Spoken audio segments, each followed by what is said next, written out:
साथ संगत जी, प्यार से कहना ध्यान निरंकार जी। आज वर्चुअल रूप में जो सभी आनंद ले रहे हैं इस समागम का, और सभी को जो थीम भी पता है, विश्वास, भक्ति और आनंद की है, तो ये विश्वास क्या है, ये भक्ति क्या है, और जीवन में भक्ति करते हुए ये आनंद की अवस्था को कैसे प्राप्त किया जा सकता है। तो ये एक जर्नी, एक रास्ता अगर हम देखें कि एक इंसान के जीवन में ये कैसे पड़ाव हैं, तो सबसे पहले तो हम अगर देखें तो ये विश्वास कैसे आ सकता है। विश्वास तो उस चीज़ पर भी होता है जो या तो कोई हाइपोथेटिकल भी अगर हम बात करें तो उस पर विश्वास तब तक नहीं बैठ पाता जब तक साक्षात वो चीज़ नहीं देख पाते। तो उसी तरह ये जो ब्रह्म ज्ञान है, तो ब्रह्म ज्ञान के ही जीवन में आने से ये विश्वास आना इस प्रभु परमात्मा पे, और ये भक्तिमय जीवन की यात्रा आनंद से जिए जाती है। जिस तरह एक हम उदाहरण भी देखें अगर, तो हम ये सुनते भी हैं अगर कि दो तरह के खाने होते हैं पदार्थ भोजन के, एक को जंक फूड की कैटेगरी बोलते हैं और एक को हेल्थ फूड की, कि ये जो हेल्थ फूड है इसने शरीर को तंदुरुस्त रखना है, बहुत ही पौष्टिक आहार है। और दूसरी तरफ जहाँ जंक फूड की बात होती है कि उसमें पोषण नहीं होता, वो सेहत को खराब करता है, उसमें जो गुण होते हैं वो इतने नहीं होते। तो किस तरह फिर हमारे को जब ये पता लग जाता है, एक बार वो खाकर खानों में जो अपने शरीर में फ़र्क हम देखते हैं, तो किस तरह ये विश्वास बैठ जाता है कि हाँ ये हेल्थ फूड अच्छा है। फिर किस तरह हम बार बार वो इच्छा रखते हैं कि प्रतिदिन इस तरह से शरीर में वो पौष्टिक आहार ही जाए ताकि ताकत बनी रहे, स्वास्थ्य हमारा ठीक रहे। और फिर वही हम अपनी डाइट प्लान को भी उस तरह फॉलो करते हैं। तो ये विश्वास जब आ गया कि इस प्रकार का भोजन अच्छा है, फिर उस भोजन की भक्ति हो गई, उसको बार बार हम हर समय कोशिश यही कि उसके साथ हम जुड़े रहें उस भोजन के। और फिर ये जो बेनिफिट दिखता है शरीर पे, वो एक भक्ति करते हुए वो एक चाहे ग्रहण कर रहे हैं उस तरह का ही खाना, फिर ये कैसे आनंद की अवस्था वो हमें दिख रहा है रिजल्ट अपने शरीर पे। तो उस तरह ही देखिए अगर हम, तो ये विश्वास है, और विश्वास के साथ भक्ति के साथ ही आनंद की अवस्था इस जीवन में हम परमात्मा को प्राप्त करके कर सकते हैं। और अगर हम विश्वास शब्द को देखें तो इसमें अगर दो नज़रिए के साथ देख सकते हैं कि ये विश्वास हो गया कि पूरा भरोसा, और अगर इसको स्प्लिट करके अलग तरीके से देखें तो विष का वास, मतलब जहर, विष। तो वो हम अगर उस तरह देखें तो एक विश्वास और एक अंधविश्वास, तो कैसे हम अपने जीवन में एक उस तरह तो चले जहाँ विश्वास तो है,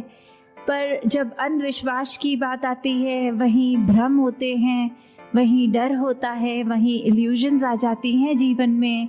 तो कैसे हमने वो एक अंधविश्वास नहीं पर विश्वास पे टिकना है, विश्वास को मजबूत करना है।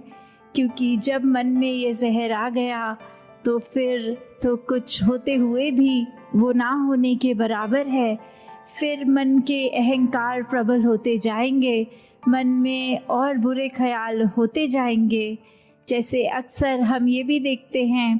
कि बात तो शुरू होती है विश्वास पे और ख़त्म हो जाती है अहंकार पे। कि उदाहरण के तौर पे अगर हम कभी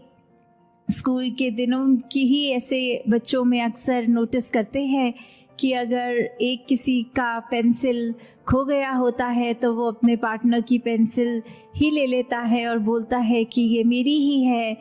और फिर वो दूसरा बच्चा अगर एक एक्सप्लेन भी करे कि नहीं ये मेरी है, तो वो पहला स्टूडेंट इतने कॉन्फिडेंटली उसको अपनी ही मान के कि मेरे पेंसिल बॉक्स में थी अब नहीं है तो यही होगी, और फिर जब घर जाके देखता है तो अपने बैग के दूसरी जगह से अपनी ही पेंसिल मिल जाती है, तो उस समय तो वो विश्वास था कि ये दूसरे की नहीं मेरी है, और घर आके भी अगर देखा अपनी वस्तु जब मिल गई तो फिर ये अहंकार मन में आ गया कि अगले दिन स्कूल जाके किस तरह वो माफ़ी तो मांगी नहीं जाएगी। वो अहंकार ने इतना मन में गलत होने के बावजूद भी एक असर इस तरह छोड़ा कि अब अपने दोस्त के आगे जाके कैसे कह दें कि आप सही थे हम गलत थे। तो मन में अक्सर जहाँ विश्वास हो तो उसको उस तरह से ही मन में रखा जाए कि इसने हमारी एक अच्छी नियत का एहसास करते हुए एक इंटेंशन जो साफ, एक प्योर हार्ट, उसके साथ परमात्मा पे जहाँ ये यकीन करना है, ये फेथ होना है, विश्वास होना है, वहीं ये पूरे ब्रह्मांड की हर चीज़ ये विश्वास पे ही टिकी है। और विश्वास ऐसा नहीं हो कि असल में तो कुछ और है पर हम मन में कोई कल्पना दूसरी कर लें, ये आंख बंद करके असलियत से आंख चुरा कर कुछ और कर लें। तो फिर वो बात कि किस तरह अक्सर अगर हम ये अंधविश्वासों के ऊपर भी जाएं, उनको एनालाइज करें, तो सुपरस्टिशंस का ओरिजिन किस पर्पस से होता है और आज इंसान उसको किस तरफ ले गया, कि ये शुरुआत में बहुत ही लॉजिकल चीज़ें उनके कारण भी दिए गए कि इस वजह से ये चीज़ करनी है, और इंसान कारणों को भूलकर सिर्फ एक उसको नियम की तरह बनाकर ही चल रहा है बिना कारण जाने। और ऐसे ही हमारे जीवन में भी फिर बहुत वो बढ़ाव आते हैं जहाँ किसी चीज़ का करने का उद्देश्य पता नहीं, उसको करने चलते हैं, मन में विश्वास भी रखते हैं, और कब वो विश्वास फिर एक नेगेटिव तरह से हमारे ऊपर ही हावी हो जाता है। तो विश्वास जब आए इस परमात्मा पे तो भक्ति है। तो ये भक्ति भी अब क्या है,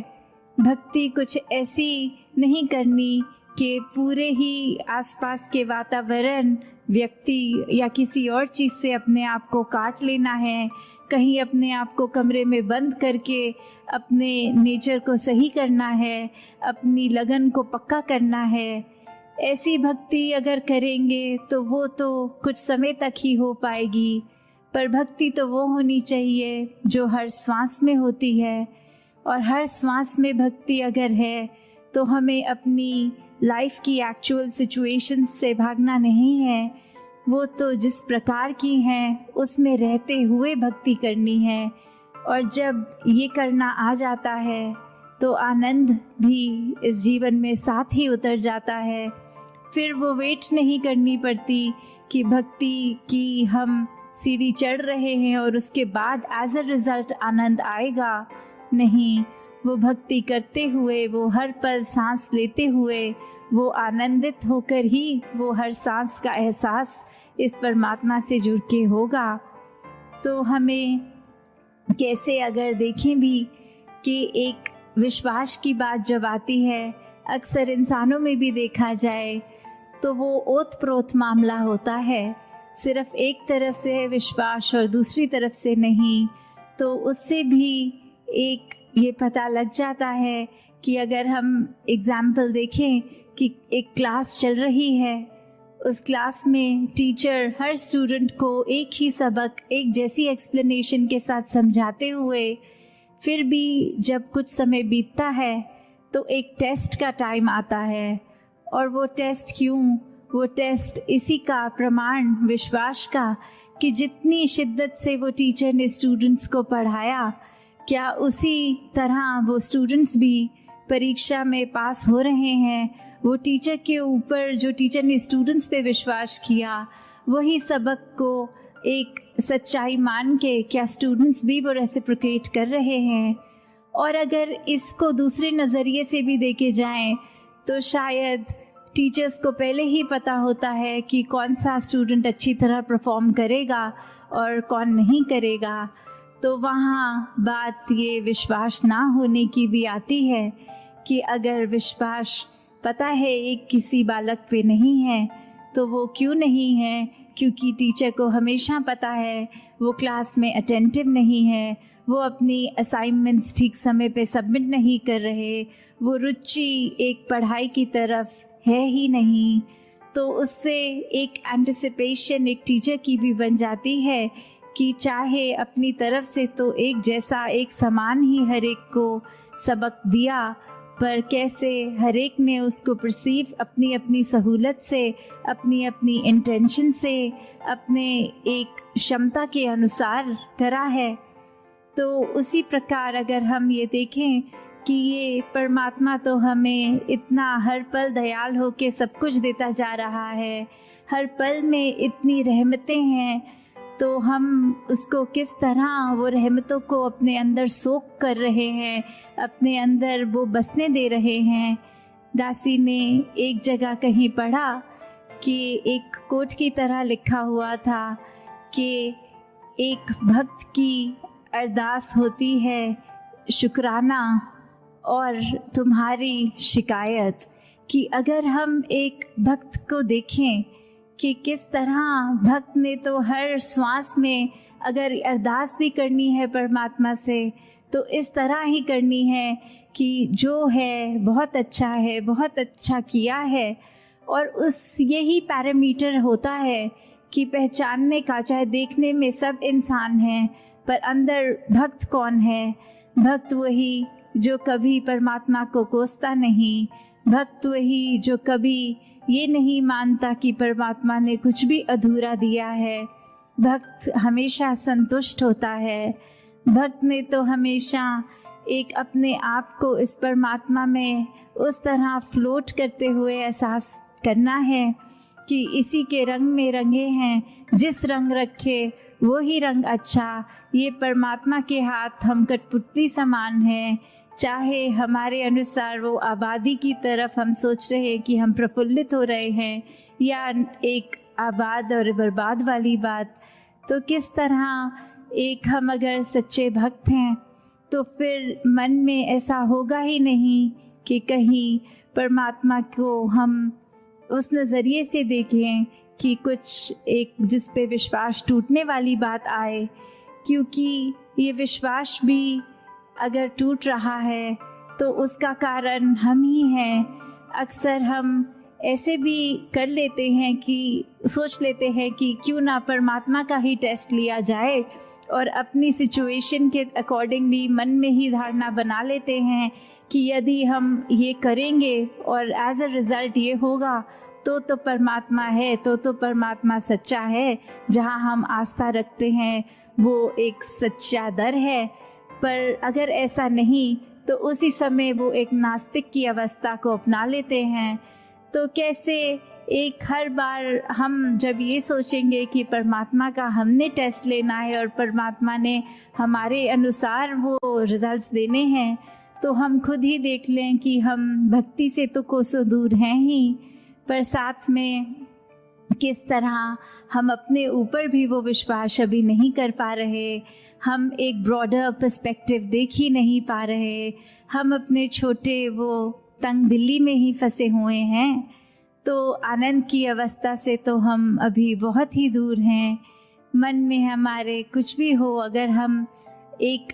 उसकी बात करते हैं कि कोई खाली जगह जब हम देखें और एक भरपूर जगह कि जीवन में हमारे अंदर कितनी अच्छाइयाँ या एक सामने वाले की कितनी ही ज़्यादा अच्छाइयाँ दिख रही हैं, पर अपने जीवन में एक चीज़ की इच्छा जो हम रख रहे हैं और वो ही चीज़ अगर नहीं है तो हमारा नज़रिया उस पे नहीं जाता कि क्या क्या है हमारे पास, पर उस पे जाता है कि क्या नहीं है।